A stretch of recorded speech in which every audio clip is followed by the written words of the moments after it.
এইমাত্র পাওয়া খবর, শাকিব খানের প্রশংসায় পঞ্চমুখ চিত্রনায়িকা বুবলি যা বললেন বরবাদ সিনেমা নিয়ে।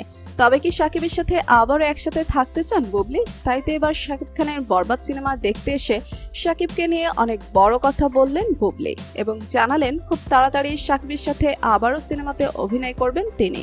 তাই তো বুবলির এমন কাজে রেগে গিয়ে একে বললেন অপু বিশ্বাস। বিস্তারিত জানতে হলে ভিডিওটিতে একটি লাইক দিয়ে ভিডিওটি না টেনে দেখতে থাকুন।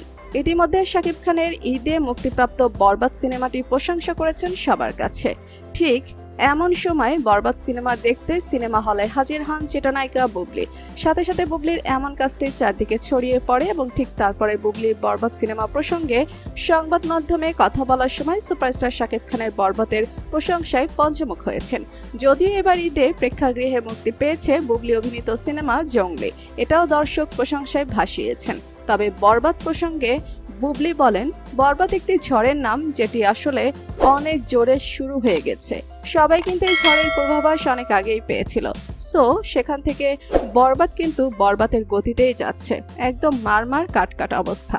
শাকিব খানের প্রশংসায় পঞ্চমুখ হয়ে তিনি বলেন, সেখান থেকে আমি বলবো যে আমাদের মেগা স্টার, আমাদের মহারাজা, আমাদের সবার ভালোবাসার নায়ক শাকিব খানের সিনেমা বরবাদ যেখানে চলছে এটা আমাদের ইন্ডাস্ট্রির জন্য গর্ব করার বিষয়। আমি চাই এভাবে বরবাদ চলুক, পাশাপাশি অন্য সিনেমাগুলোও চলুক।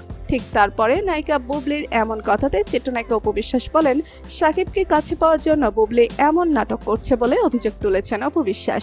কেননা বুবলি এখন শাকিবকে বিভিন্নভাবে ইমোশনাল ব্ল্যাকমেল করছেন বলে মনে করেন অপু বিশ্বাস, যাতে করে শাকিব বুবলির প্রতি দুর্বল হয়ে পড়ে এবং বুবলির পাতানো ফাঁদে শাকিব পা দেয়। তাই তো বর্তমান সময়ে বুবলিকে নিয়ে অপু বিশ্বাসের এমন মন্তব্যে রীতিমতন হইচই পড়েছে মিডিয়া পাড়াতে। তো বন্ধুরা, শাকিবের বরবাদ সিনেমা নিয়ে বুবলির এমন মন্তব্যে আপনাদের মতামত কি?